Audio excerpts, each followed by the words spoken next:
State Warriors and the Blazers. Welcome to NBA TV's post-game coverage. NBA champs Caron Butler, Steve Smith, Jared Greenberg back out to Denver in a couple of moments for post-game press conferences. And Smitty, last time the Blazers were in the Western Conference Finals, you were on that squad. 2000, and give a whole bunch of credit to the entire Portland Trailblazers team. I thought Terry Stotts pulled and made some adjustments. It's big, not starting two guys coming out in the third quarters, and Mark Harkless still coming out playing well. C.J. McCollum, a professional one-on-one player, went to work. Yeah, and also Evan Turner. I thought he did a remarkable job of stepping up when you was wondering. I thought it would have been Al-Farouq Aminu or one of those guys, but Evan Turner stepped up in a major, major way. Here's C.J. Guys, C.J. had 37 points on 17 of 29 shooting. 22 of his points came in the second half, and they really needed every single one of these points because Damian Lillard just couldn't get going, so C.J. carried him. And what I love, Caron, old school, he didn't want to screen and roll so they could trap him. So he just said, hey, I have enough in my bag to go one-on-one. Craig, unbelievable defender, but a little bit of a separation right there. And on balance and on time, he knocked that big shot down. You know how much confidence you have to have in your ability to put someone on the island every time with all eyes on you and be able to get in your spots and deliver time and time again. He did that all night long. And we were talking in the postgame show, in the pregame show about the lack of Game 7 experience, and maybe that reared its ugly head early on. Portland fell behind by 17. Does that have something to do with it? You kind of then get woken up by that? You know, I don't think so, because I don't think the guys in Denver had that much Game 7 experience, those young guys. So I think it came down to you have some veterans. They've been through a lot of playoff disappointment in Portland, and you can tell they were locked in whether they won or lost. I love the way they were locked in, the way they came and competed and didn't get down, because you definitely could have held your head down. They were down 17 at one point, and they continued to battle. Yeah, and I think you can see from McCollum's standpoint, he led this ball club tonight. You know, Dame wasn't having his best game, even though he filled up the stat sheet from points to assists. He had a little bit of everything. But I think McCollum, you know, he even went back to the Lee Daniels.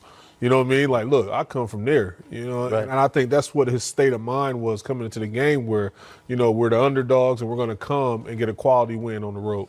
You know, I also thought even though they shot bad and they were down, they didn't turn it over, Jared. They only had 4 turnovers for this entire games. And when you don't give away possessions, that gives you a chance.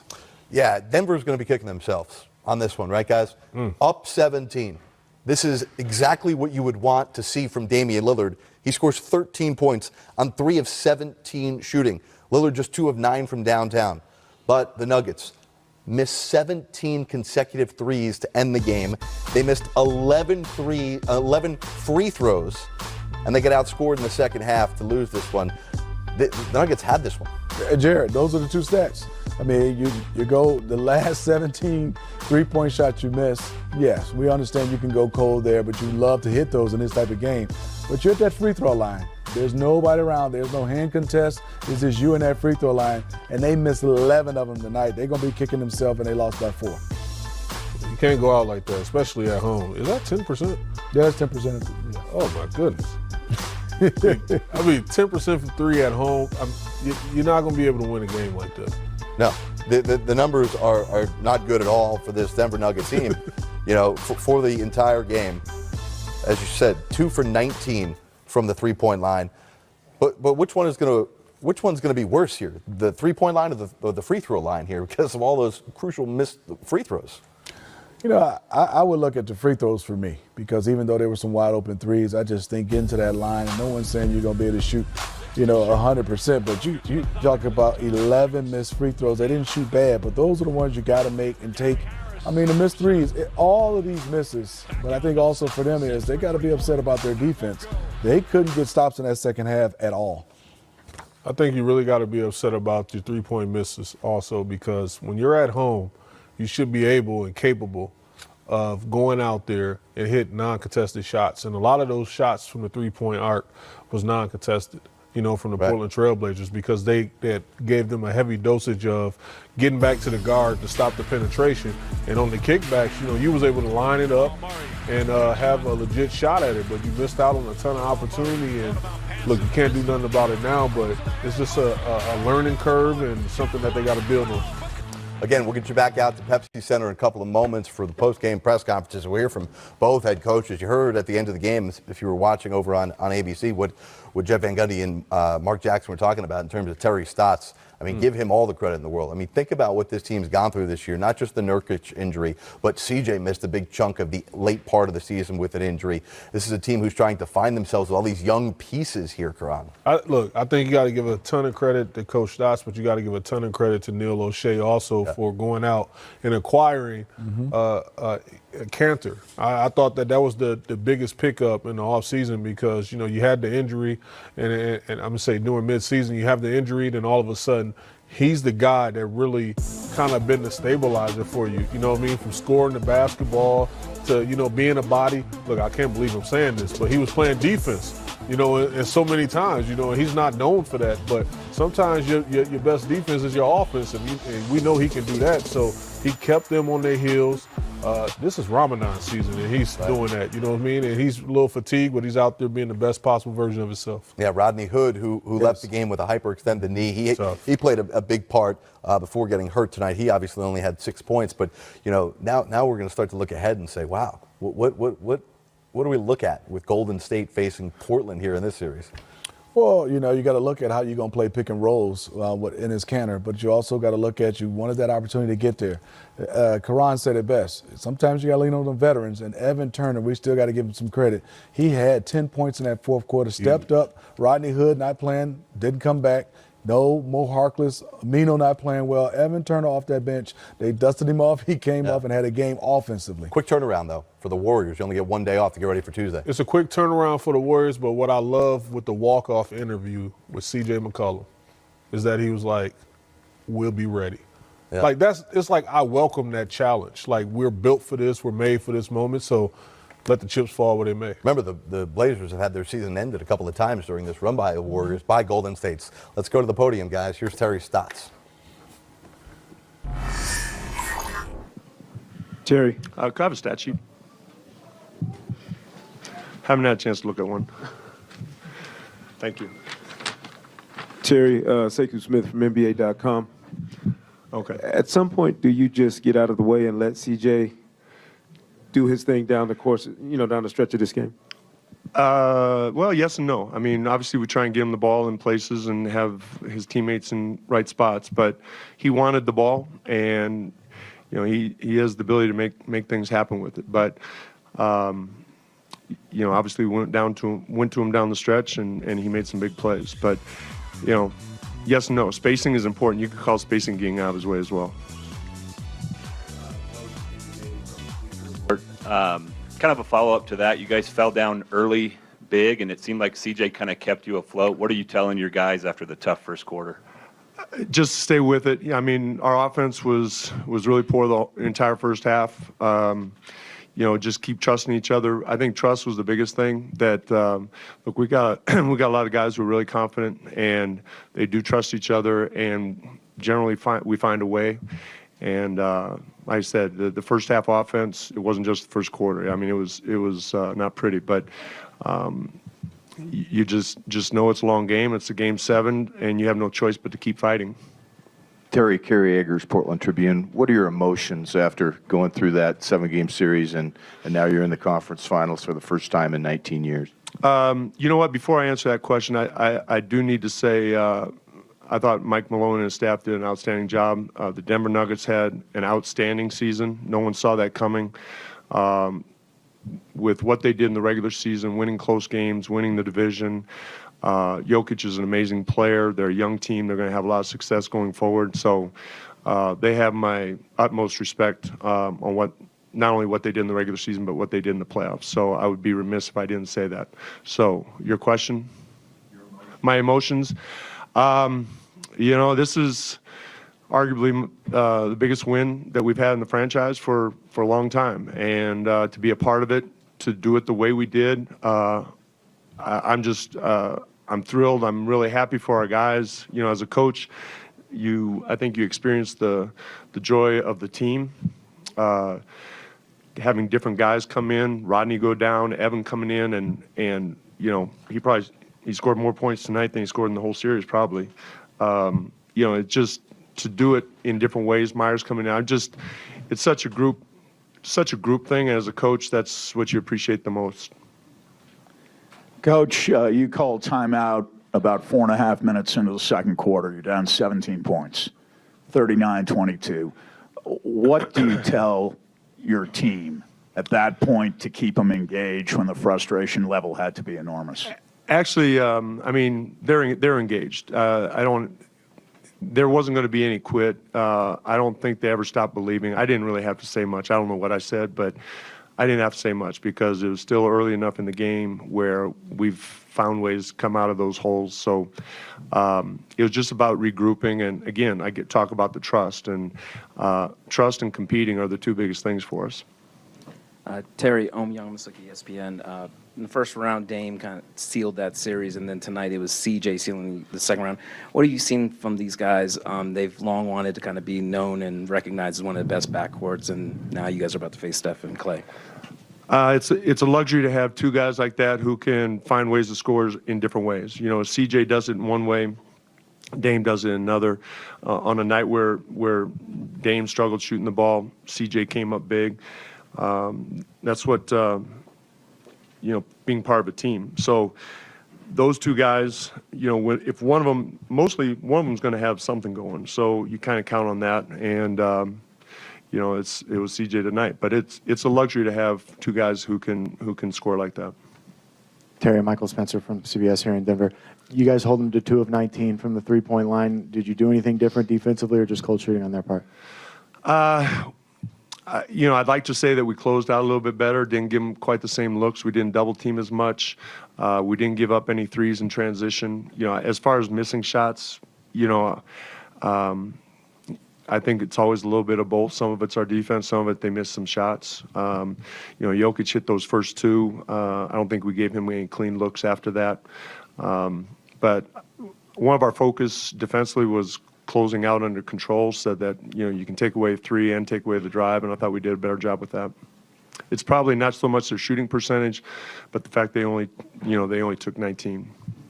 Terry, you've had a lot of faith in Evan Turner this year. Expound a little bit on the performance he gave you there in the second half, especially. Well, Evan quietly had a really good series. I know everybody kind of looks at his scoring, but that second unit, our second unit was really good throughout this series, all 7 games.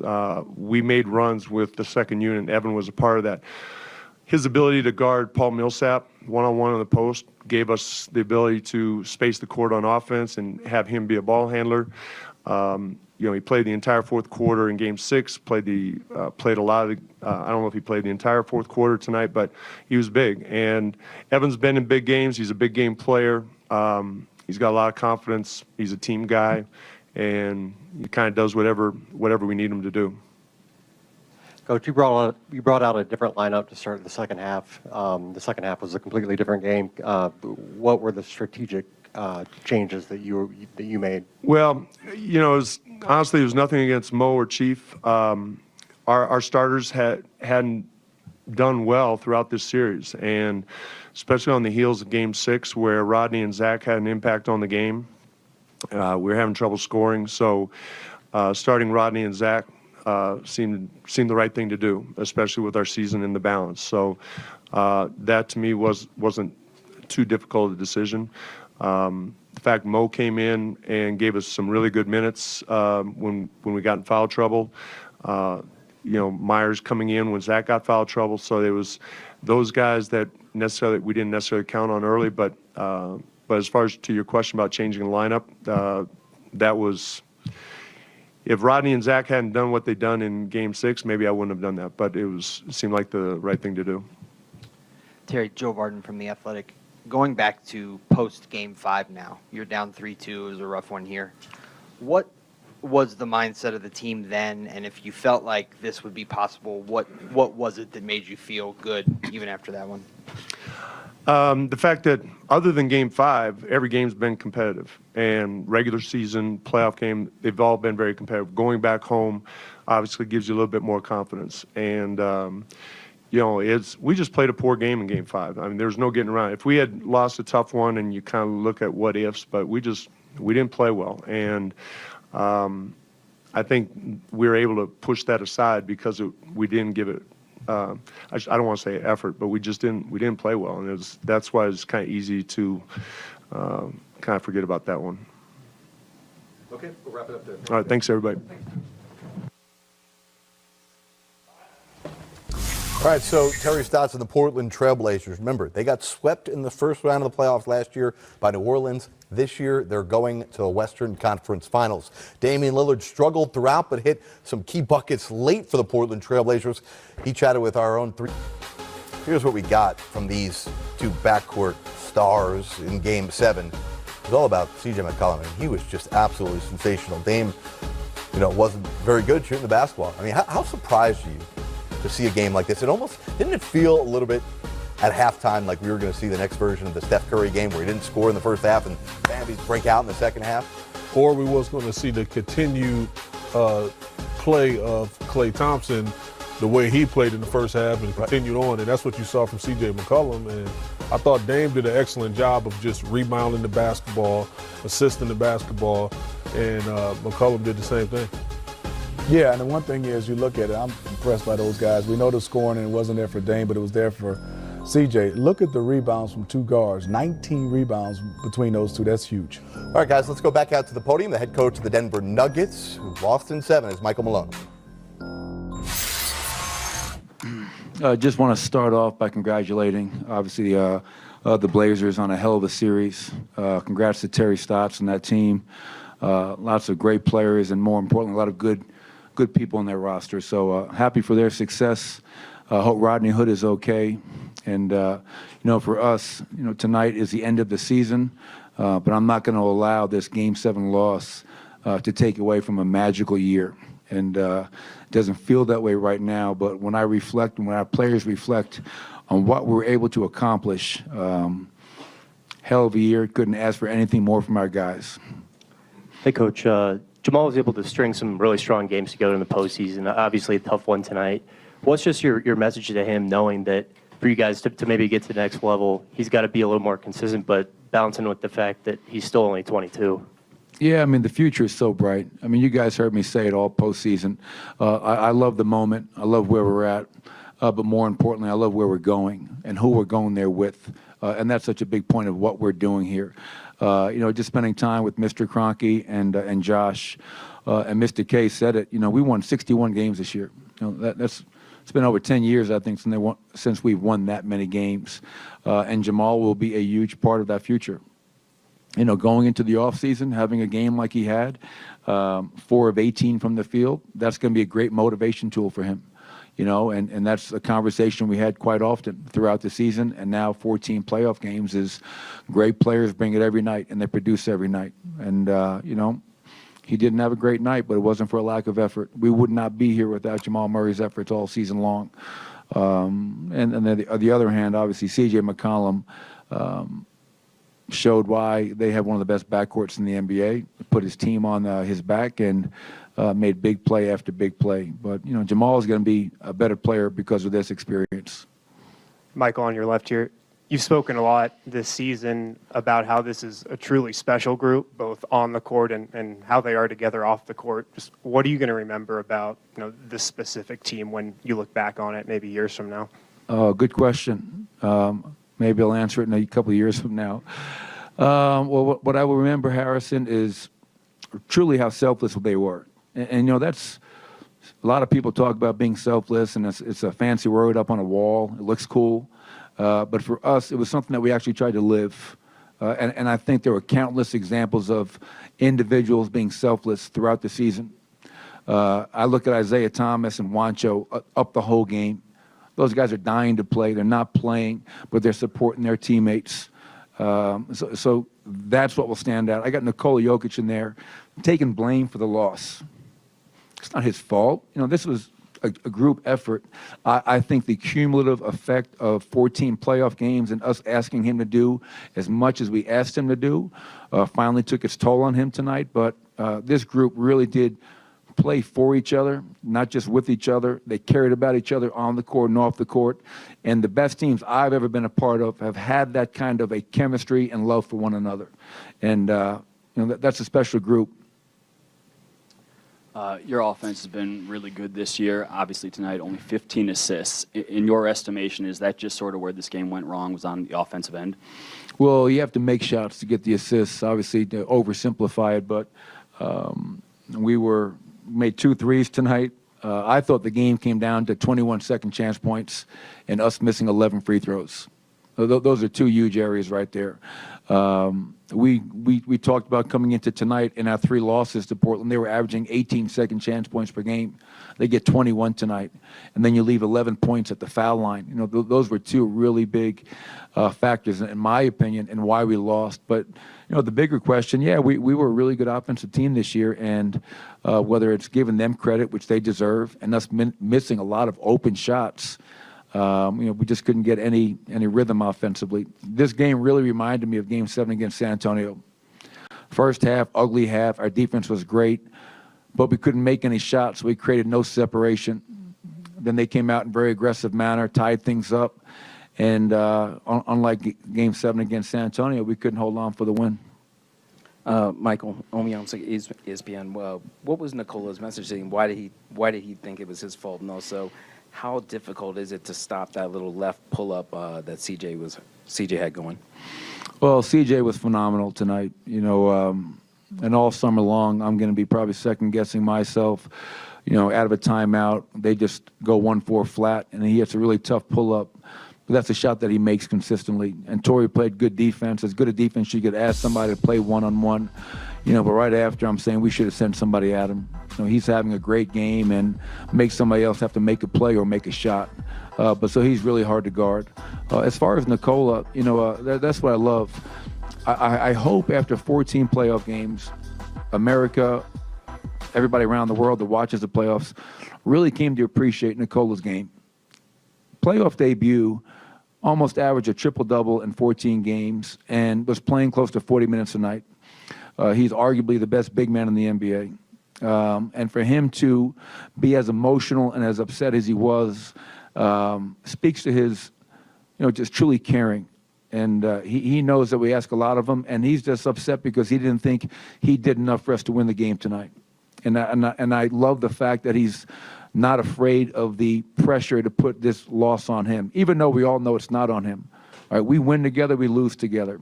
But you know, I love Nikola's commitment to this group, and I love him as a kid. He's wonderful to coach, and I look forward to coaching him for many years moving forward. Michael, over here. Is it too early to look at this as a whole, maybe after Game 5, and say this is why the series got away from us? I don't know. I mean, everything is still so raw. You know, we talked about this a few games ago. You know, do you like to win? Do you hate to lose? I hate to lose. You know, so right now Mother's Day sucks. But I don't know. You know, we played really well in Game 4 and 5. Obviously, Game 6, we weren't able to close it out. And then coming home, you feel you have a great chance in front of your home crowd, and you don't get the job done. And as I alluded to earlier, you know, the offensive rebounding and the free throws are factors. Defense on C.J. McCollum is a factor. But, you know, we did a lot of really good things this series. Our guys grew up, which is most important. We have a lot of guys don't get Game 7 experience. You know, we have a roster full, a locker room full of young guys that got 2 Game 7s under their belt. And how can we not be better off for that? Mark Kislett, Denver Post. 2 things. You've seen this game offensively before this season where you don't hit the open jump shot. Can you make an adjustment when that happens, or do you just have to trust that eventually they're going to make it? And the second thing, bigger question is, to what extent can you grow out of the heartbreak of a Game 7 loss? Yeah, I think obviously on one hand, you always ask yourself, kids, are you generating open shots? And if you're generating open looks and you're not making them, okay, you hope that eventually keep on shooting them. That's the only way you can get out of that slump. The second part of that is when you're, and I said this throughout the postseason because we had multiple examples of games like this, stop settling. So now get to the free throw line, you know, play in attack mode. And the problem tonight was we missed 11 free throws. So that kind of compounds the issues of trying to score. And what can we take out of this? You know, you have to understand why you win and why you lose. And tonight, I thought we lost. Think about all the possessions they got. We played great defense tonight, great defense. But we just were never able to consistently gain rebound and give them one shot. When you give an opponent 21 second chance points, so that's got to be something we learn from. And that's probably one of the more troubling things for me, because even in the first round, we were an elite rebounding team in the regular season. In 2 playoff rounds, 14 games, we did an awful job of rebounding, a really, really poor job. That was a constant topic of discussion in round 1, and obviously in this series, I felt it was probably the deciding factor in losing Game 7 today. Oftentimes, it seems like if you're giving up points defensively, it affects your offense. Did you get the sense in the fourth quarter that maybe it was the other way around, that there was some frustration, maybe a little bit of over-anxiety that set in on your offense and affected your defense, that your defense was actually better than the 29 points you gave up, and it was the offense that had a lot to do with their scoring 29 points in the fourth quarter, more so than the defense? Yeah, that's an interesting point. Obviously, I agree. Most of the times, teams allow their offensive struggles to dictate their defensive intensity and attention to detail. I thought in that fourth quarter, our guys were all known that we're struggling to score the ball. We're struggling to make shots that we've made all year long. High percentage looks by some of our best players. But even with that, yes, 29 points. I'm not sure how many of those were from the foul line and how many came in second chance points. So I thought the initial defense throughout the night was really good. I thought our ability to chase down long rebounds or just to keep them off the glass was poor. And again, we left everything out there, but 21 second chance points, I can't say it enough. I thought that was our inability to end the rebound, end the possession with a rebound, was really deflating. When you play good defense for 22 seconds, we get a rebound, we outlet the ball, Lillard gets a steal, they hit a corner 3. Those plays are demoralizing because you know that, man, we're having a hard time scoring. When we get stops, we can't keep giving them second chance opportunities. So, yeah, this will stay with us.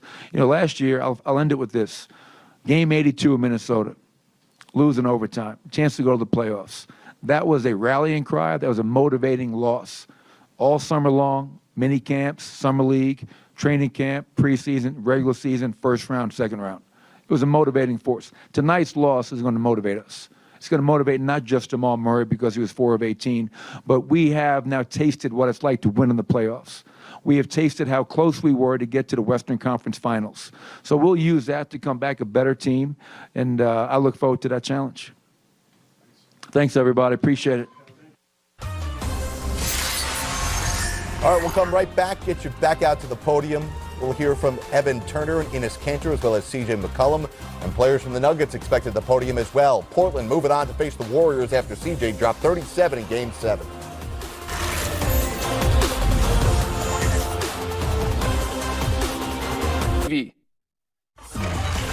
Back to the podium we go after a big Portland win in Game 7. Evan Turner, 10 points in the fourth quarter, including 6 of 7 at the free throw line.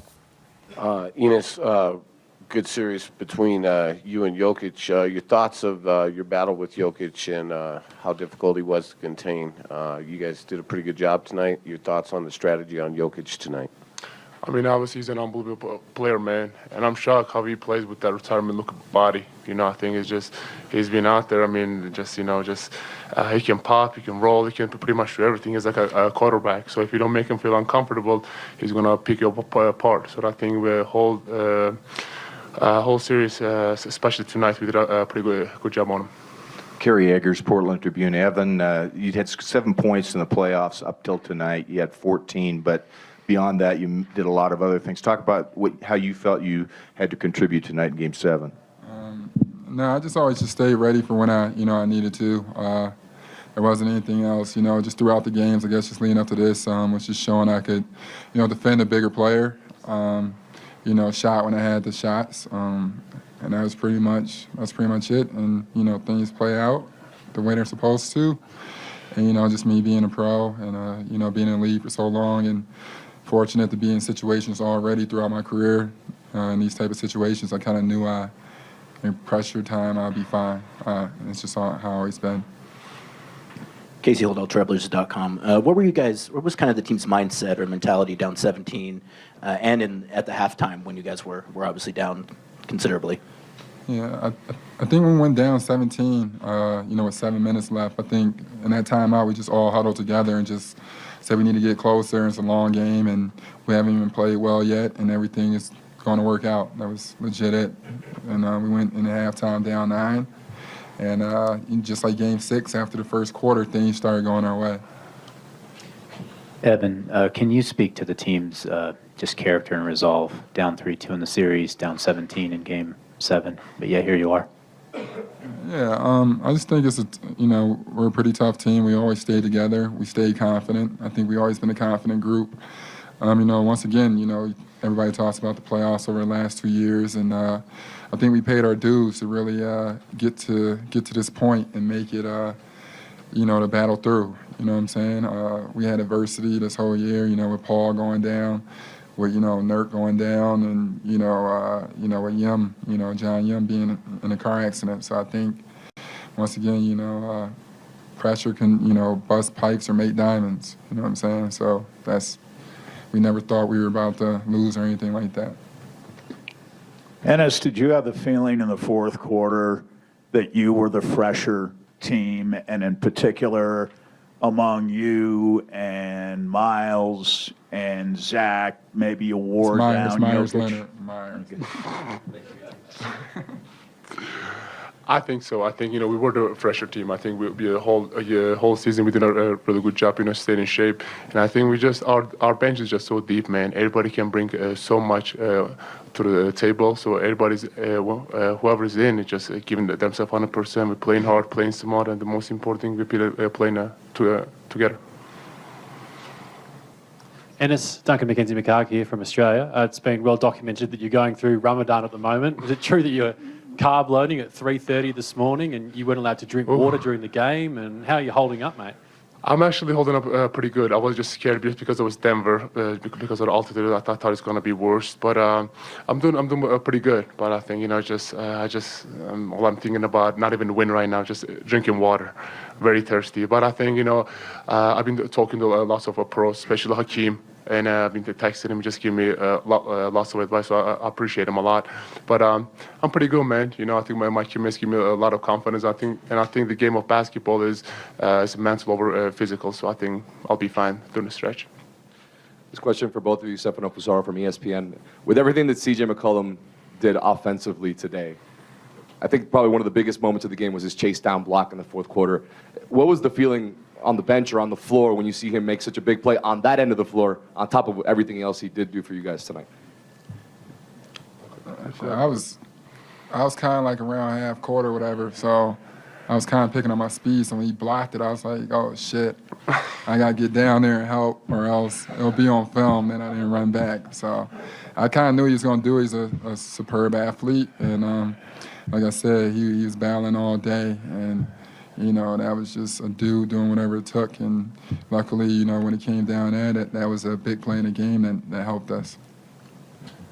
Evan, what was your focus and what was your strategy guarding Paul Millsap one-on-one this whole series? The biggest thing I was just worried about was just rebounding. I thought, when smaller players guard me, I know, low man has the advantage to a certain extent.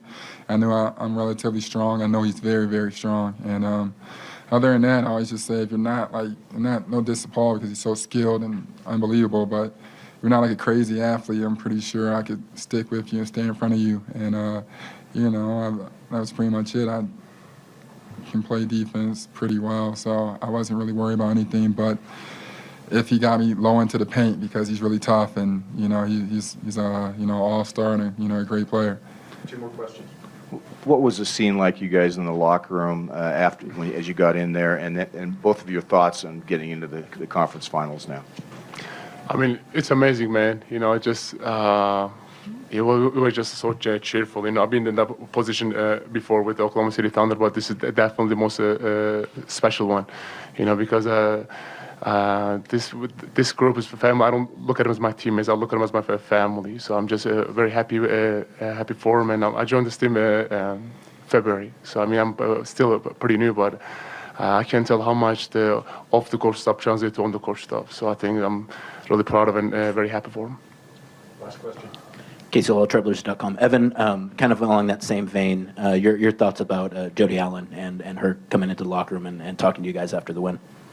I don't know. It was a big time. You know, she's been here to support us, you know, numerous times before, and you know, obviously for the new feats and new heights, and make it to the Western Conference Finals, and battling through all we battled through this year with obviously losing Paul and being on the up and up, and then losing Nurk and things like that.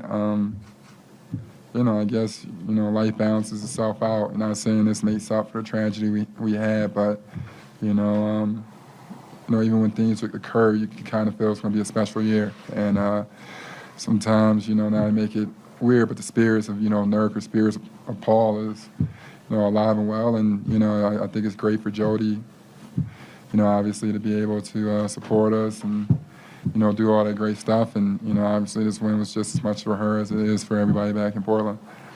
Okay, we'll wrap it up Thanks. there. Thanks, fellas. All right, well, that's Evan Turner and Enes Kanter, both with solid games. Kanter, 12 points, 13 rebounds. As I mentioned before, Turner, 10 of his points came in the fourth quarter. Coming to the podium now shortly will be C.J. McCollum and Damian Lillard.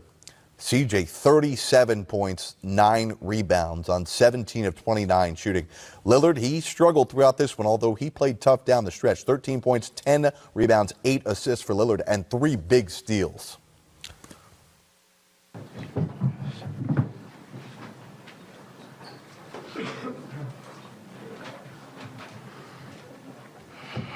Okay, questions for Dave and CJ.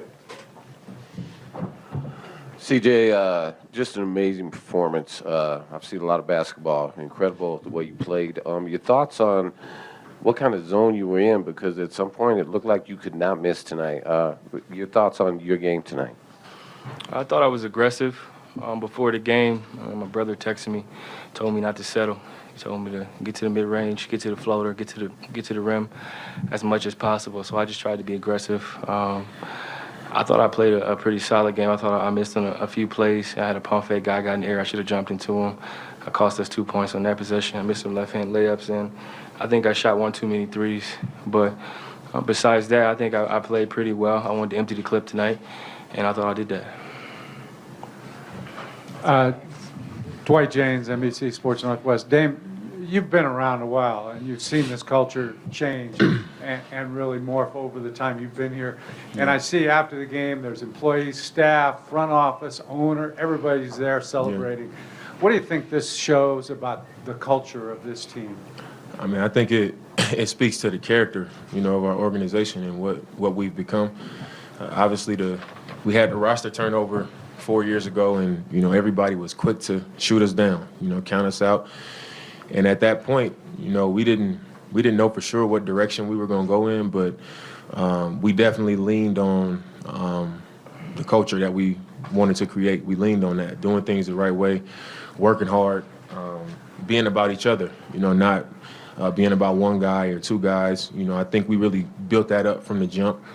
And to have that, it takes everybody, not just the players. You got to have the coaches, training staff, the front office, security, everybody who's with us there every day, the PR staff, everybody we see every day. Everybody's invested in what we've created. And I think when we come out on top in a game like this, in a tough series like this, you see it in everybody's celebration. Everybody's excited because we all play a part in it. And you don't just create this type of thing with just the players. It takes everybody, to be all in, and that's what it was tonight.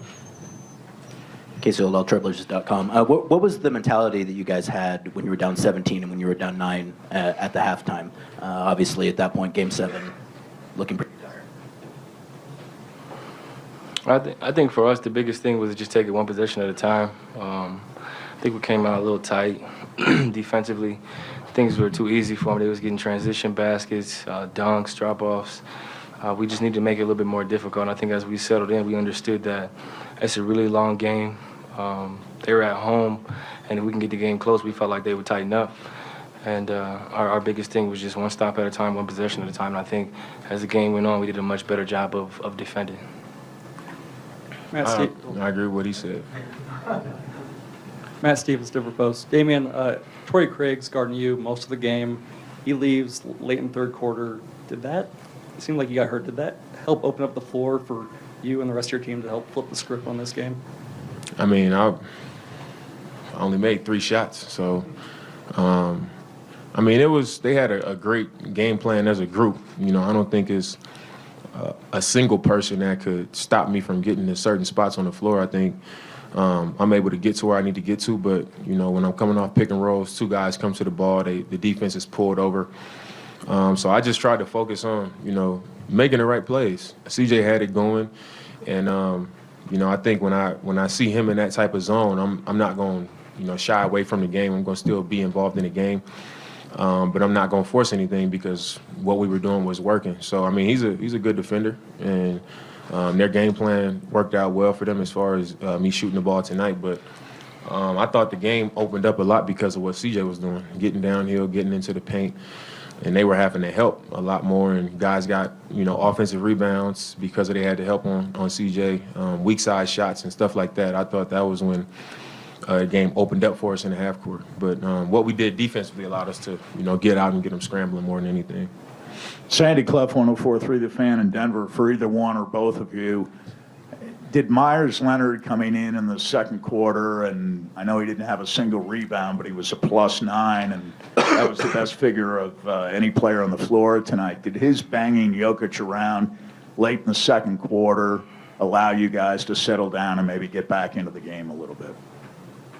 I thought it was a big part of it. You know, to win this type of game, it takes everybody. And Jokic is such a huge part of what they do. You know, they run their offense through him. He's playmaking. He's scoring. He's bringing the ball up the court. So, you know, Myers made him work. He was physical with him when he had him on the island. When he was coming up the court, Myers was standing in his way, making him work his way up the court. Nothing was easy. So even though he might not have had a rebound or that many points, in this situation, it's all about coming in and having an impact on the game. And I thought that was Myers' mentality. He came in, he had an impact, and he was really vocal out there. You know, he wanted it, and I think it showed. 2 more questions. CJ, was it Eric you were FaceTiming with after the game? And if so, what were you guys talking about? What was that moment like? I was FaceTiming my woman, my fiance. Shout out to my baby. But after that, I was texting my brother, and we talk at halftime of every game, and he just, you know, gives me looks, you know, encourages me, tells me when I'm doing things wrong, tells me when I'm doing things the right way, and I just wanted to FaceTime him and tell him that I ain't gonna be able to make it to Russia, like I said, when we were playing the Thunder, because we're gonna go as far as possible. And then I was FaceTiming my cousins and telling them Happy Mother's Day. I'll go see my mom in a second, so I'll have to FaceTime her, but no, I just, you know, I'm a big family person, so, you know, I like to celebrate with my family even when I'm not here. CJ, I've seen you do a lot of things in the last few years, but I don't know, the chase down block, I don't know how many of those I can remember seeing, but that's a pretty big play in the game. Can you talk about that for a second? Yeah, I think it was a turnover that led to a run out. They passed it ahead. Seth did a good job of kind of undercutting, like cutting off his lane, making him have to go, you know, over his head, and he put it right there for me. I just went and got it, Bron style. Shout out to my guy Bron, you know, from the 3-3L. It was a mini version of Bron block on Iggy some years ago. Definitely didn't get up as high, but it was a cool play and something that, you know, we'll remember forever. I might get a picture of that one. Hang that John up. How big was that play from your perspective? That chase down block, I mean, that was huge. You know, I think in that situation, we just trying to get as many stops as possible and have good, long offensive possessions. You know, the game is coming to an end. And, you know, those are the plays that get teams going, you know, coming off a turnover or whatever it was. And then they get an easy one, you know. And that part of the game, you want to make them have to work for everything on the offensive end, you know. And that was basically a throw ahead. You know, it looked like it was just going to be an easy lay-in. And I saw Seth, like CJ said, I saw Seth run back and kind of take away his opportunity to load up and explode. And then I saw CJ coming at an angle, and I was like, I could tell by how he was timing, he was gonna go get it. But I mean, the way the whistle was going down the stretch, I thought like maybe this is gonna be a foul or something. But he went up and got it. LeBron style, like he said. All right, we'll wrap it up there. Game 7. Nikola Jokic at the podium, checking his phone. His Denver squad lost in 7. The 2 seed in the West done. Here's Jokic. Mark Kislett, Denver Post. It's a lot of emotions in a playoff run. What's your emotions right now? I mean, sad, disappointed, just because it was a tough game and we had our chances, they had their chances, and they just used it smarter. I can say like that. Nicola, Sandy Clough from Sports Radio 104.3 The Fan. You played great in Game 82 last year. You played great again tonight. Does the pain of losing feel the same? And if it does, obviously Game 82 was a great motivator this year. Will this loss serve a similar purpose for next year? I mean, not to me, to be honest. I mean, losses are not motivation for me. I mean, I think we had a really good group of guys. Yes, last year we missed the playoffs by 1 game. I mean, Portland lost against the New Orleans last year too. So I mean, maybe that's their motivation, but you never know. So I'm just asking for the guys who's going to come next year to come better and prepared to do bigger things. Nicola Omiyangmasuki, ESPN. Coach was saying afterwards that you went and talked to the team and said it was kind of your fault and you took the blame. Why did you feel that way as good as you played, and what did you say to them? I mean, they look at me as a leader. They look at me as their best player. So, yeah, I miss those free throws, that 1 free throw in the end, and I miss free throw in the Portland game, that 4 overtime. It just, I mean, probably I feel responsible just because I think I miss a lot of shots.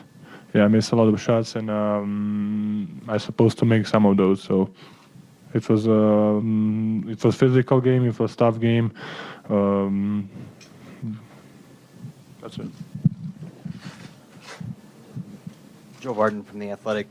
Do you, and I know it's still so early and raw to lose in Game 7, but do you come away from this series feeling like Coach feels, which is you guys went farther than you thought, than everyone else thought you would, and the future is bright, or do you really lament being up 3-2 in the series and not being able to finish it? I mean, we had a great opportunity. Even the game in Portland, we were there the whole game. Game here in front of our crowd. I mean, we fought. It was really tough game. A lot of missed shots. I mean, they score a lot of our offensive rebounds. So, and we miss a lot of free throws. That's kind of the thing, the easiest thing that we can say. And I mean, I don't know what to say. Nicola, you missed the postseason for the past 2 years. What do you take away from this season, getting all the way to the second round and almost the conference finals? What do you remember about it? I mean, when we started this season in San Diego in training camp, we said let's make a playoffs, and then we were playing really good, and we were number 1 spot in the West in a couple of weeks, and then we just said let's do something bigger, and we had a home court advantage. We beat San Antonio in 7 games. It was a really tough series against Portland. We lost today. No, it's improvement for us. This is our first time being here. I don't know. Probably next year we're going to be better. Anything else? Thank you, guys. Well, that is Nikola Jokic. His squad done. The 2 seed is out. The Portland Trailblazers are moving on. Game 1, Portland in the Bay to face the Warriors Tuesday night. at 9 Eastern. Of course, NBA TV, your home for pregame and postgame action all throughout the conference finals. And when Golden State and Portland meets up per the Elias Sports Bureau, it'll be the first facing each other in the conference finals round, with Seth taking on Steph. Karan, Smitty, Jared. Guys, let's go through and see what we expect here. We get this great backcourt duel once again between Portland and Golden State. What are you looking forward most to, Karan? The return of Kevin Durant, and when do he come back? I think that's the big X factor in all of this. But I think that C.J. McCollum and Dame are going to do an excellent job, remarkable job, rather than going in there and, probably trying to split in the first 2 games. But I also feel like with Steph Curry and the way those guys are playing right now, and the continuity and the momentum that they have coming off that huge win in Houston, they're just still going to be a tough team to beat. Yeah, it's going to be remarkable, the backcourt. These 4 guards are just unbelievable. I know they matched up before, but now it seems like this Portland Trailblazer team just have a little bit more. I know they're down Rodney Hood. I know they're down Nurkic, so it's going to be definitely tough for them. I think it's going to come down the way Enes Kanter, what he can do on the offensive rebounds, on the offensive end, they keep him in the game, because on that defensive end, how they're going to mask him in all those pick and rolls is going to be interesting, because he's going to be in a lot of them. We'll talk more previewing the conference finals a little later on tonight, right after the end of the Raptors and Sixers Game 7. As soon as that one is finished, we will bring you the post-game press conferences there. So I hope you enjoy the game on TNT, and we'll see you as soon as they are done in Toronto. Congratulations to the Portland Trailblazers. They won in 7, moving on to face the Golden State Warriors in the Western Conference Finals.